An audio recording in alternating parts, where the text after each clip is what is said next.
Namaskar. I welcome Member Health Niti Aayog, Health Secretary, DG ICMR, Principal Scientific Advisor, and Joint Secretary from the Ministry of Health. So first we will have presentation from Health Secretary. Sir. नमस्कार। स्वास्थ्य मंत्रालय की साप्ताहिक press वार्ता में मैं आपका स्वागत करता हूं। ये इस वर्ष 2020 की अंतिम साप्ताहिक वार्ता आपके साथ है और हम आशा करते हैं कि नए वर्ष में हमें अच्छी समाचार मिलेंगे, न केवल इन्फेक्शन को नियंत्रण करने के विषय में बल्कि इन्फेक्शन से निजात पाने के संबंध में भी। तो इस सप्ताह की जो मुख्य बातें हैं वो ये कि जो एक्टिव केसेस हैं देश में वो 6 महीने के बाद 2,70,000 से कम हो गए हैं और लगातार घट रहे हैं। देश में जो क्यूमुलेटिव पॉजिटिविटी रेट है वो 6% हो गया है और यदि पिछले सप्ताह का पॉजिटिविटी रेट देखें तो वो केवल 2.25% है। Last week's positivity rate in the country is only 2.25%. एक और बहुत महत्वपूर्ण डेवलपमेंट ये हुई है कि INSACOG नाम की एक कंसोर्शियम की स्थापना की गई है। इसमें देश के 10 गवर्नमेंट लैब्स हैं। ये CSIR के लैब हैं, DBT के लैब हैं, ICMR के लैब हैं और स्वास्थ्य मंत्रालय के लैब हैं। ये पहले से भी पिछले 11 महीने में देश में जो सार्स कोवी वायरस फैला हुआ है उसकी जीनोम सीक्वेंसिंग किया करते थे और 11 महीने में लगभग 5,000 के करीब जीनोम सीक्वेंस किए गए थे और उन जीनोम सीक्वेंसेस के आधार पर हम इस निष्कर्ष पर पहुंचे थे कि देश के भीतर जहां वायरस ड्रिफ्ट के मामले हैं, वायरस शिफ्ट के मामले नहीं हैं। उस परिप्रेक्ष्य में जब ये यूके से वेरिएंट वायरस की खबर आई तो फिर ये माना गया कि एक बड़ा कंसोर्शियम बनाया जाए और सब लोग मिलकर काम करें और बड़े पैमाने पर जीनोम सीक्वेंसिंग की जाए।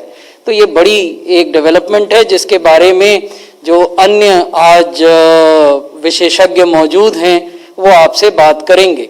So an important development is the establishment of INSACOG, which is a consortium of 10 government labs across the country to do genome sequencing of the SARS virus as well as any variant of that virus. These labs belong to ICMR, DBT, CSIR and Ministry of Health and Family Welfare. Prior to the news of the UK variant came in our country we had done roughly 5,000 such genome sequences across these labs. Now we will be significantly increasing that number and would be working in a coordinated manner in the shape of a consortium. अब infection की स्थिति देश में जो daily new cases हैं वो देश में 17,000 से भी कम हो गए हैं 6 महीने के बाद। तो हम आपको दिखा रहे हैं कि 25 जून को 16,922 मामले थे देश में और अब 16,432 मामले रिपोर्ट किए गए। तो जो प्रतिदिन मामले रिपोर्ट किए जाते हैं उनके ग्राफ में निरंतर डिक्लाइन या डिक्रीज देखा जा रहा है और ये डिक्रीज इसलिए महत्वपूर्ण हो जाता है कि कुछ बड़े देश दुनिया में जैसे USA, UK, रशिया और अन्य यूरोपीय देश अभी भी डिक्लाइन के बनिस्बत एक इंक्रीज देख रहे हैं। तो इसलिए ये महत्वपूर्ण हो जाता है। अब अगर कोविड से होने वाली मृत्यु के ग्राफ को देखें तो यहाँ भी जो प्रतिदिन मृत्यु रिपोर्ट होती थी वो 6 महीने के बाद 300 के स्तर पर आई हैं। हमने आपको 17 जून से लेकर 29 दिसंबर तक की स्थिति इस ग्राफ में दिखाई है कोविड से होने वाली मृत्यु की। तो इसमें भी एक बहुत ही स्पष्ट डिक्लाइन का ट्रेंड देखा जा सकता है।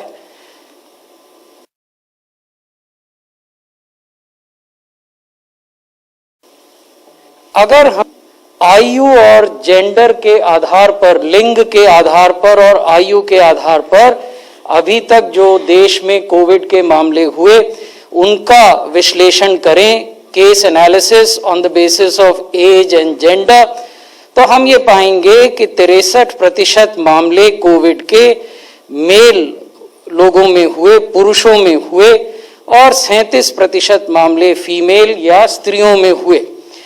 आयु में देखें तो 17 बरस से कम आयु के लोगों में 8% मामले, 18 से 25 में 13%, 26 से 44 वर्ष की आयु में 39%, 45 से 60 वर्ष की आयु में 26% और 60 वर्ष से ऊपर की आयु में 14% मामले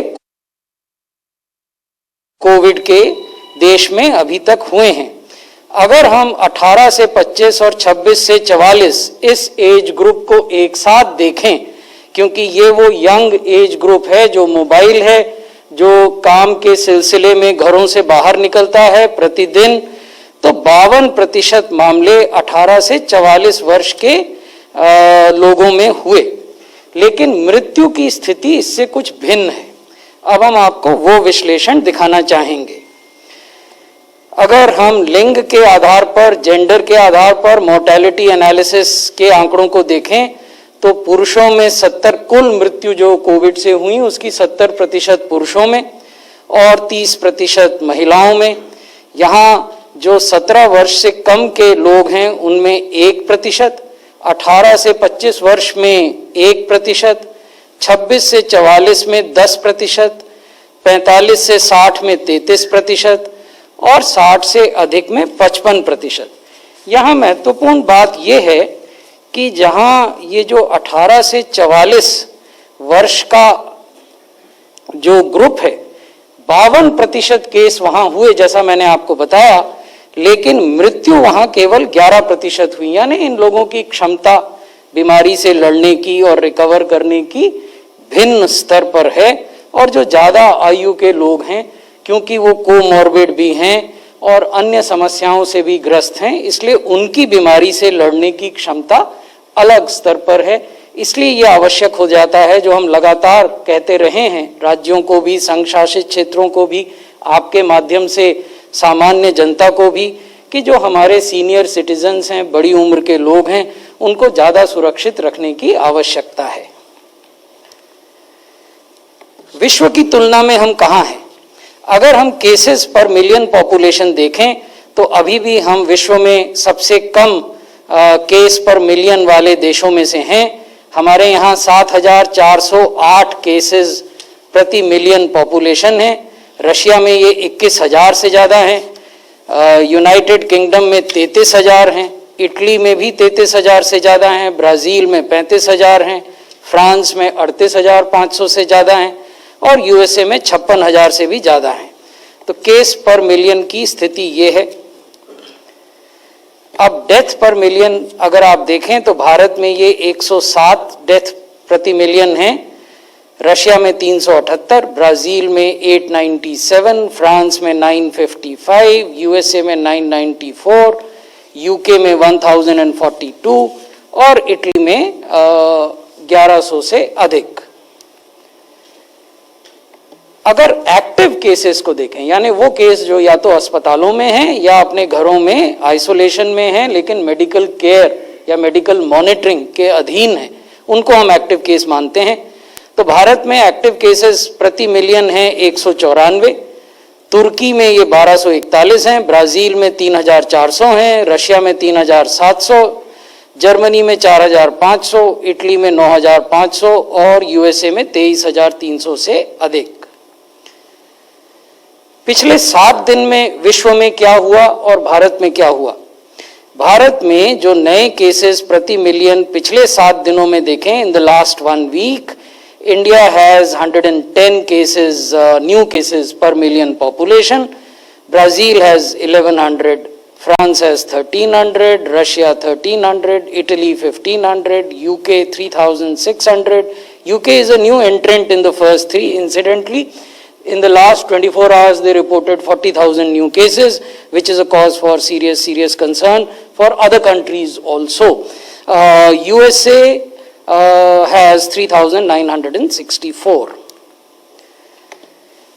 पिछले 7 दिनों में कोविड से होने वाली मृत्यु प्रति मिलियन पॉपुलेशन, ये हिंदुस्तान में 2, ब्राजील में 21, रशिया में 27, फ्रांस में 33, यूएसए 47, यूके 49, इटली 52। तो इन परिस्थितियों में हमारे देश में जो भी केस हैं, जो एक्टिव केस हैं, आखिर अब कहाँ केंद्रित रह गए हैं, वो हम आपके सामने रखना चाहते थे। तो 5 राज्य और यूनियन टेरिटरीज हैं जहां अब 60% मामले हैं कोविड के हमारे देश में। सबसे अधिक ऑलमोस्ट 24% मामले केरल में हैं, 21% से कुछ अधिक मामले महाराष्ट्र में, 5% से अधिक पश्चिम बंगाल में, लगभग 5% 4.90 उत्तर प्रदेश में, और छत्तीसगढ़ में 4.83। जो बाकी राज्य और यूटीज हैं, दे together account for the rest of the cases. Sir, now this is your presentation. Thank you very much. I will just brief you on some of the points. Thank you very much. मैं आज नए variants जो हैं SARS corona virus 2, उसके बारे में ज़रा 2-3 चंद बातें बताऊंगा। Next slide. First, an assurance, vaccines जो हैं पाइपलाइन पे हमारे देश में और बाहर भी, ये इन वेरिएंट्स जो यूके में हैं और साउथ अफ्रीका में भी आए हैं, इनके अगेंस्ट काम करेगी। तो एक इम्पॉर्टेंट अश्योरेंस है कि इस स्टेट पे वैक्सीन्स के बारे में फिक्र करने की अभी ज़रूरत नहीं है। So there is no evidence that the current vaccines will fail to protect against कोविड-19 on the variants reported from UK और साउथ अफ्रीका। वैक्सीन्स क्या करते हैं, ज़्यादातर स्पाइक प्रोटीन जो है, जो वायरस के ऊपर है, उसके बारे में और बताऊंगा, उसको टारगेट करते हैं, और उस स्पाइक प्रोटीन में ये वेरिएंट्स में चेंजेस हैं। तो इसको लेके लोग कहते हैं कि कुछ कंसर्न्स हैं कि क्या वैक्सीन इसके अगेंस्ट काम करेगी। लेकिन वैक्सीन्स क्या करते हैं, हमारे इम्यून सिस्टम को एक बड़े वाइड रेंज प्रोटेक्टिव एंटीबॉडीज तैयार करते हैं। तो इन चेंजेस से वो पूरा रेपर्टवार जो है प्रोटेक्टिव एंटीबॉडीज का, वो काफ़ी है इनके खिलाफ काम करने के लिए। So the changes in the variants are not sufficient to make the vaccine ineffective. So this is the positive reassurance. Now, if you look at the surface of the SARS coronavirus, ये spike protein जो लाल में है उसमें देखें, उसमें इन variants UK और South Africa में बदलाव आए हैं। कैसे आए हैं? जैसे वायरस फैलती है दुनिया में, शुरू हुई वुहान हुबई प्रोविंस चाइना से, सारी दुनिया में फैली, उससे वायरस में चेंजेस आते रहते हैं। ज़्यादातर चेंजेस वायरस को फर्क नहीं पड़ती, ना हमारे इन्फेक्शन पे फर्क नहीं पड़ती। कभी कभी ऐसा होता है कि वायरस में चेंजेस ऐसे आते हैं जिससे उसका इंटेंसिटी ऑफ ट्रांसमिशन या और प्रॉपर्टीज में बदलाव आ सके। इन यूके और साउथ अफ्रीका के पॉपुलेशन में इन मामलों में कंसर्न आए हैं। किस तरह के कंसर्न है? Next slide. अभी वो फिगर पे अगर देखें राइट हैंड साइड पे नीचे, वो सार्स कोरोना वायरस का जेनेटिक सीक्वेंस है नीचे, और जो राइट हैंड साइड उसी में वो बबल्स जो दिखाई दे रहे हैं, वहाँ स्पाइक प्रोटीन में उसके जीन में क्या बदलाव आए हैं वो दिखाई दे रहा है। उससे वो लाल ऊपर साइड पे जो चेंजेस आए हैं, वो स्पाइक प्रोटीन में चेंजेस आएंगे। अभी स्पाइक प्रोटीन में करीब 17 चेंजेस हैं, उसमें से 8 काफी इंपॉर्टेंट है। वो 8 वो जो चेंजेस है वो स्पाइक प्रोटीन्स को चेंज कर देती है। एक चेंज ऐसा है जो जब वायरस हमारे सेल्स के अंदर आती है, एक रिसेप्टर से अटैच करके अंदर जाती है। इस अटैचमेंट की एफिनिटी वो जो लगान जो है वो ज्यादा कर देती है, इसीलिए ट्रांसमिशन ज्यादा हो सकती है। दूसरा चेंज ऐसा है जो पहले भी दिखाई दे, दूसरे वेरिएंट्स में दिखाई दे हैं कि उससे जो इन्फेक्शन है और ट्रांसमिशन है वो भी इंक्रीज होते हैं। और तीसरा एक ऐसा चेंज है जो सेल के अंदर जाने के लिए वायरस को वो प्रमोट करती है। साउथ अफ्रीका के वेरिएंट में ये जो पहली चेंज मैंने बताया, जो अफिनिटी इंक्रीज करती है रिसेप्टर से, वो भी दिखाई दिया है। तो इन कारणों से ये ज्यादातर लेबोरेटरी में किए हुए कारण है, इससे इन वेरिएंट से जरा कंसर्न है। लेकिन सवाल ये उठती है, अगर लेबोरेटरी में कंसर्न है, इसका मतलब ये नहीं है कि फील्ड में जब देखते हैं उससे कंसर्न, उसके लिए फील्ड से डेटा आनी चेक करनी पड़ती है। वो यूके में हुआ है, नेक्स्ट स्लाइड, और उससे क्लियर है कि ये यूके वेरिएंट जो है ज्यादा ट्रांसमिसिबल है, it is more transmissible. Now there is something called a founder effect. You might have a variant which is present in a small part of the population, and if that population mixes a lot, then that variant can grow, but that doesn't mean that the variant is causing the growth in the population. It may be the people are mixing more. क्या वो accident है? ऐसा नहीं लगता. It is unlikely to be a mere founder effect. It is likely to be caused by the virus because of the reasons I gave you earlier, and because of the nature of the dominance which has taken place. It is spread all over the area where it first started from. ये graph अगर देखें तब सितंबर अक्टूबर के cases के samples जो check किए हैं वो बहुत कम है, वो येलो पार्ट, और अभी दिसंबर में देखें वो करीब 80% हो गए हैं of the total number. So this is spreading very rapidly and it is taking over the frequency of all other variants and it's dominating them. This is also reflected, the next slide, in the large positivity in the UK. So the positivity rate of this, positivity has gone up in the UK substantially, but the fraction of the positivity which is due to this variant has also gone up substantially. So these two are very important points of concern and watching. And this is very important globally because this increases transmission. There is no evidence so far that it increases any severity of the disease. But because it increases transmission, it will increase the number of people who are affected and therefore the number of severe disease people. Therefore, we must remember that we must take extraordinary precautions to prevent these kinds of variants from dominating the population. Now, in that there are two components. What we should do as scientists, as government, as researchers, and then what we all should do as citizens. पहले ये देखते हैं हम scientist क्या कर रहे हैं. जैसे हेल्थ सेक्रेटरी साहब ने बताया, एक Indian SARS corona virus 2 genomics consortium INSACOG शुरू किए गए. इसमें Indian Council for Medical Research, department of biotechnology, CSIR वगैरह एक साथ मिलकर काम कर रहे हैं ताकि जहां भी प्रेवलेंस ज्यादा हो, जैसे सेक्रेटरी ने बताया कौन से स्टेट्स में ज्यादा प्रेवलेंस है, इंटरनेशनल ट्रैवलर्स जो आ रहे हैं खासतौर से अभी यूके से, लेकिन और जगह से भी उनका भी टेस्टिंग हो रही है. इसको स्केल करके हमें पता चलता है कि इस वेरिएंट्स का क्या आ रहे हैं और कितने इंटेंसिटी से आ रहे हैं. ये भी ध्यान में रखना चाहिए, given the wide spread prevalence of the virus all over the world, that these kinds of variants which have arisen can also arise elsewhere.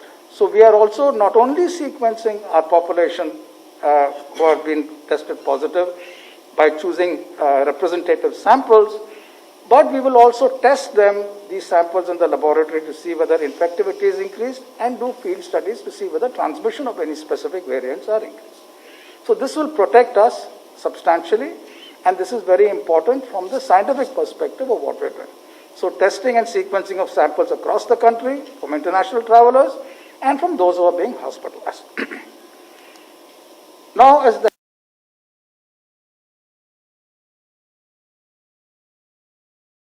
Health Secretary said, there is an enormous decline in positivity, decline in death rates, decline in hospitalizations in the country.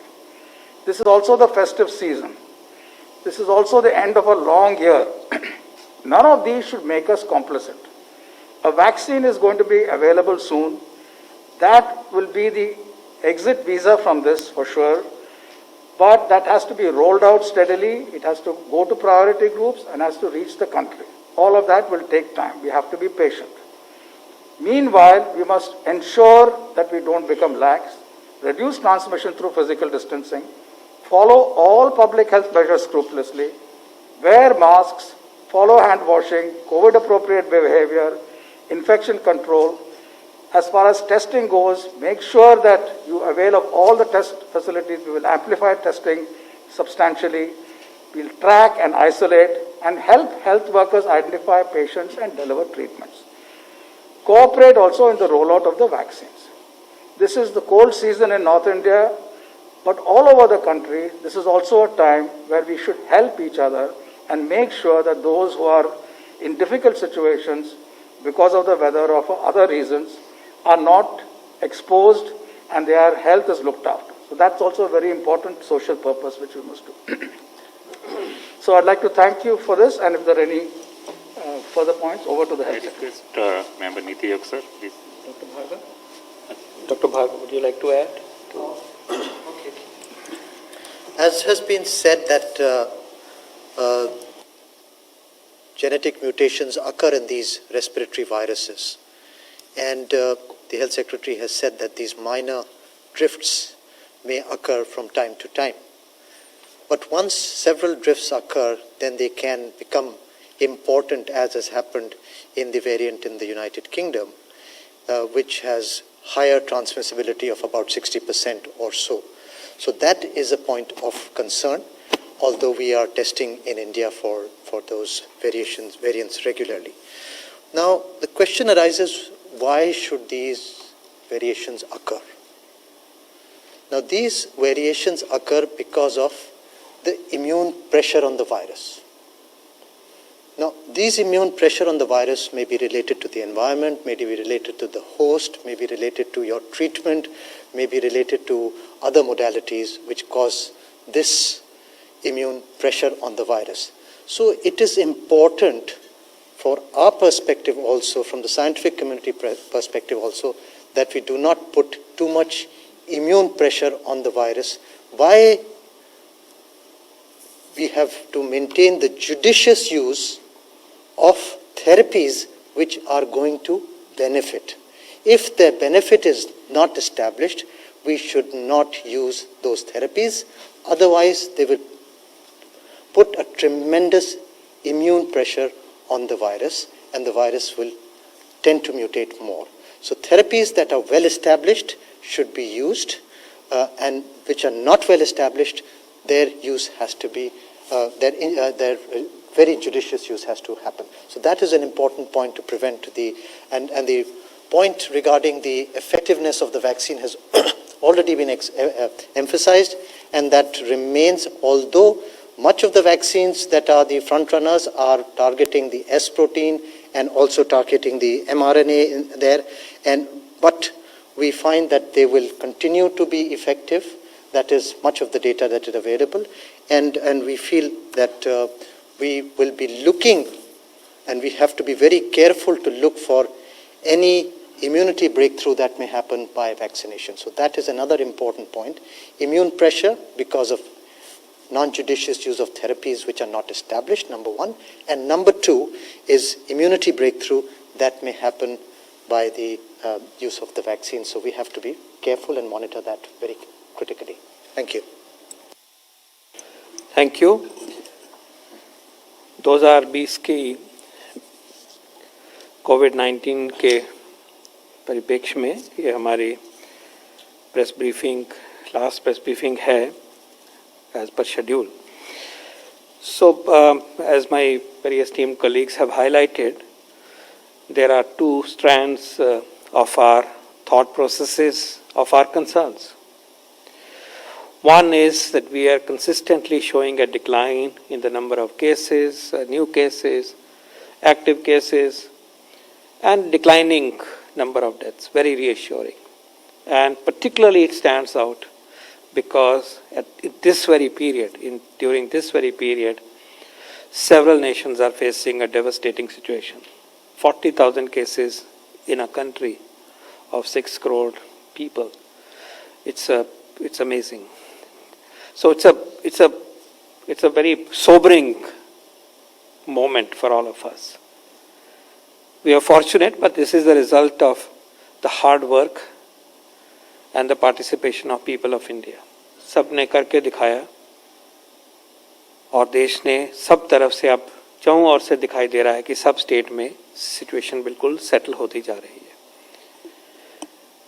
लेकिन सर्दी का मौसम है, अभी भी जहाँ तक हमें डेटा मालूम है बहुत सारी पॉपुलेशन ससेप्टेबल है, आएगा वायरस, पकड़ सकता है, पास ही है कहीं.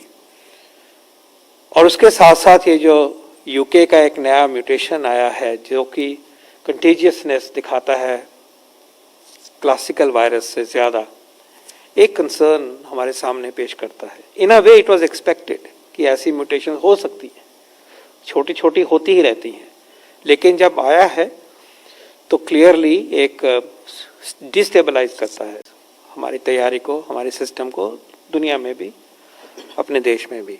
और आज जैसे प्रेस रिलीज में आपको बताया गया कि हम जो सिस्टमैटिक स्क्रीनिंग कर रहे हैं उसमें 6 केसेस कम से कम दिख गए हैं और अभी और काम चल रहा है. So this variant has travelled to other countries, several countries, but also to India. And therefore, this variant, this particular virus strain, may have its own run, and we have to be very, very careful, very careful. Please also remember that in a situation when the virus, a new virus or a new type of virus enters, it is easy to suppress that virus in the beginning. Because कम लोगों में होगा, कम spread है उसका, फैला नहीं है, chain of transmission छोटी है. जब बहुत ज़्यादा चेन हो जाती हैं और मल्टीपल चेन चल पड़ती हैं ट्रांसमिशन की, फिर उसको काबू करने के लिए बहुत मेहनत लगती है, हमने देखा है ये. तो जो आप सोबरिंग थॉट सेक्रेटरी सर ने कही, पीएसए सर ने कही, डॉक्टर भार्गव ने कही, हमें प्लीज़ इसको बहुत ध्यान से सुनना है. जो बातें कही जा रही हैं वो यही है कि सावधानी से हटने का मतलब ही नहीं होता. और हम 3 तरह के रिस्पॉन्स की आज बात कर सकते हैं. पहली रिस्पांस है जो साइंस की रिस्पांस है, विज्ञान की रिस्पांस है. हमारे जो वैज्ञानिक हैं, साइंटिस्ट हैं, लेबोरेटरीज हैं, और दुनिया में बेस्ट लेबोरेटरीज हैं हमारे पास, उन्होंने क्या काम किया. तो आज हमने प्रस्तुत किया आपके कि एक पहले जैसे काम कर रहे थे वो एक नेटवर्क की तरह काम कर रहे थे, मिलजुल के कर रहे थे, लेकिन अब उसको बिल्कुल फॉर्मलाइज तरीके से एक स्ट्रक्चर दिया गया है, बहुत जल्दी में दिया गया, बहुत तरीके से, कॉम्प्रिहेंसिव तरीके से दिया गया, और एक कंसोर्शियम बनाया गया है, इंसाकॉग जिसका एक्रोनिम रखा गया है, कि 10 लेबोरेटरीज में जो बेस्ट लेबोरेटरीज हैं, दुनिया की बेस्ट लेबोरेटरी से कंपेयर करती हैं, वहाँ पे हम मिलके काम करेंगे. जहाँ लोकेटेड हैं वहाँ के एरिया को करेंगे कवर, और दूर के एरियाज को भी बांट लिया गया है, ताकि कहीं से भी जब जीन सीक्वेंसिंग करनी है तो वो पहुंचाई जा सके तेजी से और रिपोर्टिंग हो. और इसके एसओपी को स्टैंडर्डाइज कर दिया गया.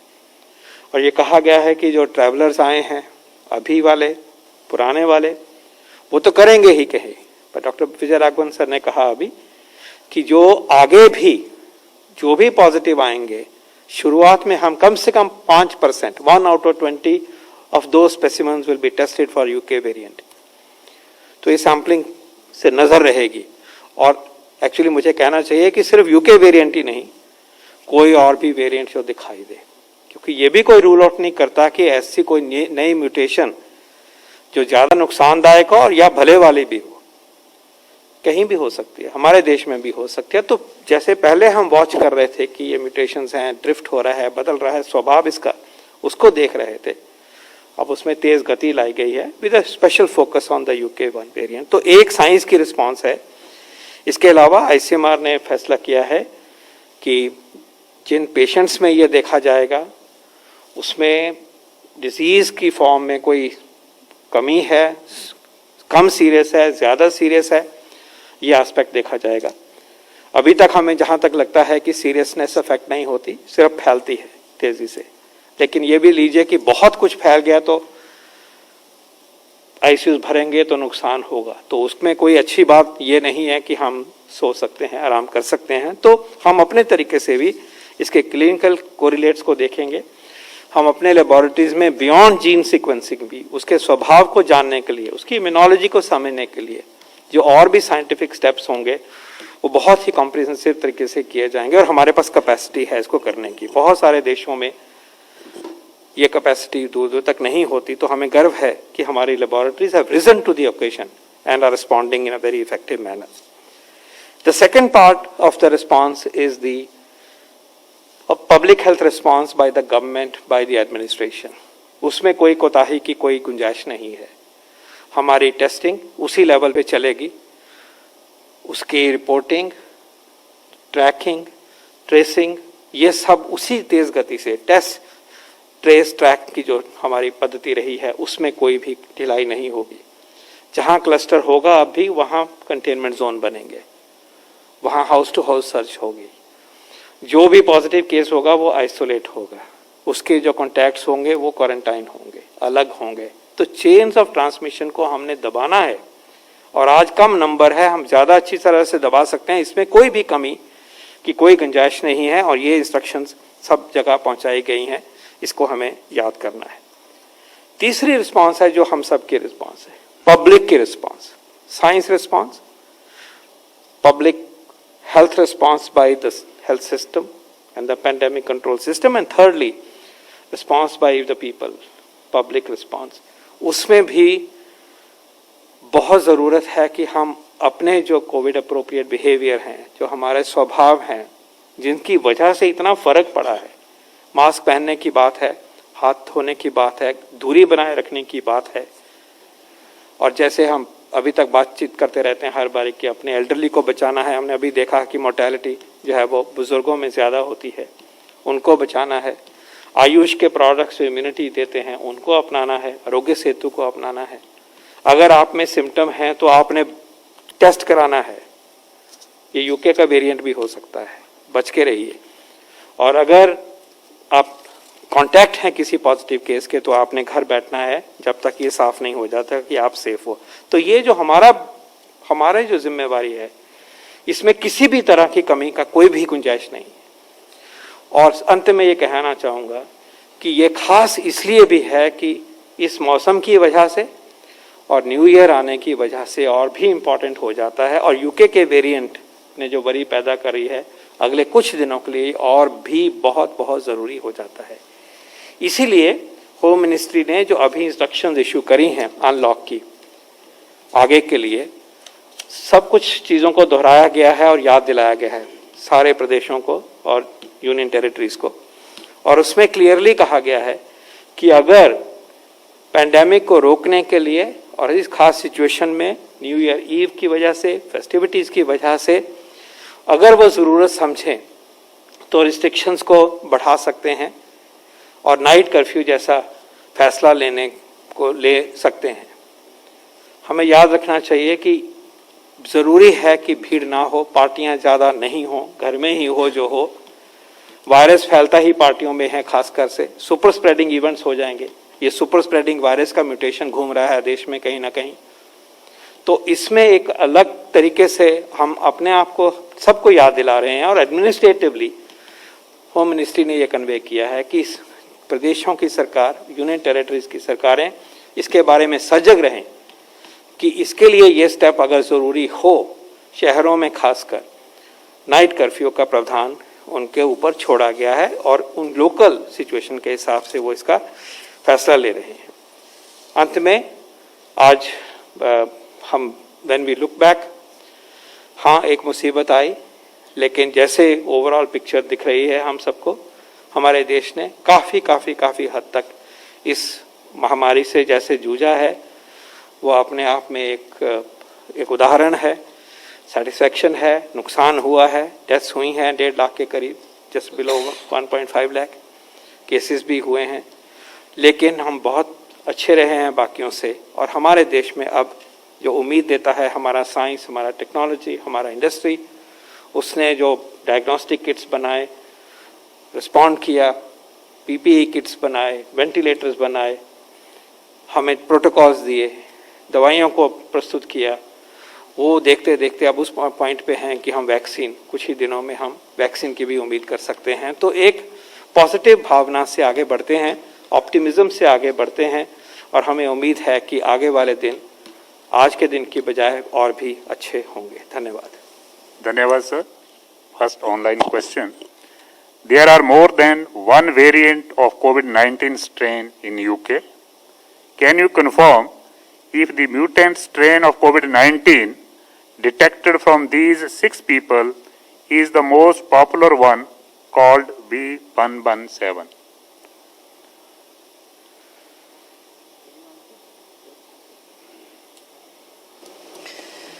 You see, there is nothing popular or unpopular about virus strains, but catching the spirit of the question, as we told you that all the inbound passengers from UK were identified. The passenger manifests or lists were shared with the states and UTs.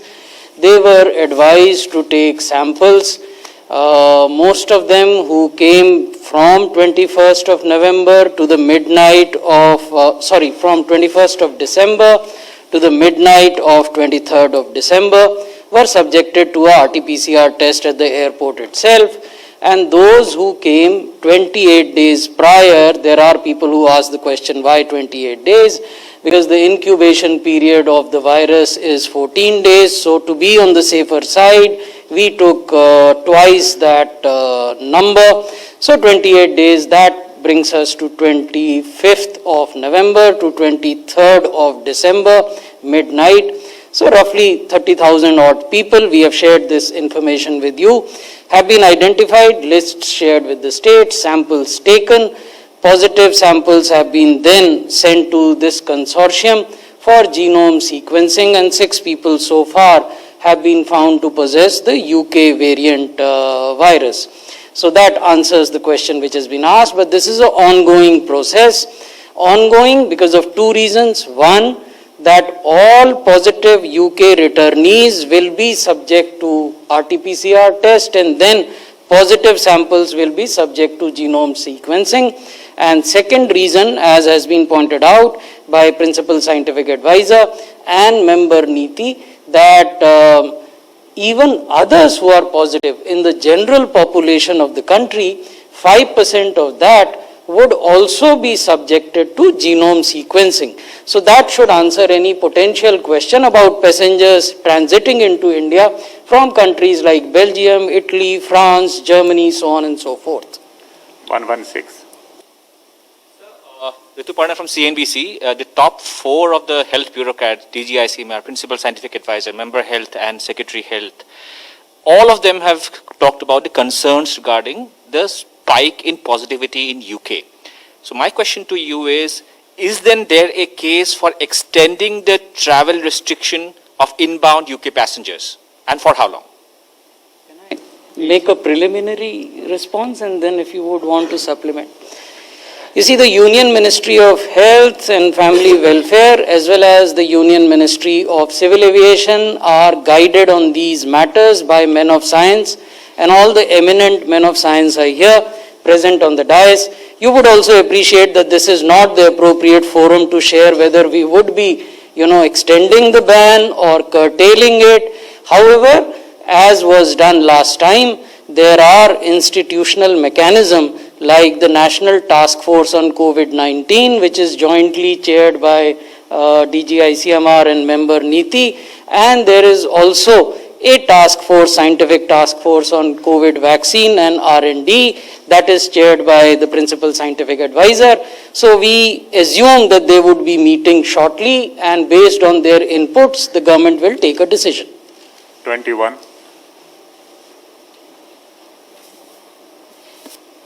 My question is to Principal Scientific Advisor. Sir, WHO said yesterday that they are conducting the studies to find out how the new strain replicates and how antibodies interact, and then finally try to understand about the vaccine efficacy. Now, since they are still growing the virus isolates in the lab, we will actually, WHO said, we will actually have to wait for giving any definitive statement on any of these parameters, including vaccine efficacy. You said, sir, there would be no impact. So how do we reconcile the two? The WHO statements refer to a composite of different components about the behavior of the variants under laboratory conditions and about the immune response under laboratory conditions and vaccine efficacy and effectiveness, which are field parameters. We know for sure that the range of variants which are there in the UK variant and in the South Africa variant do not compromise something called a polyclonal.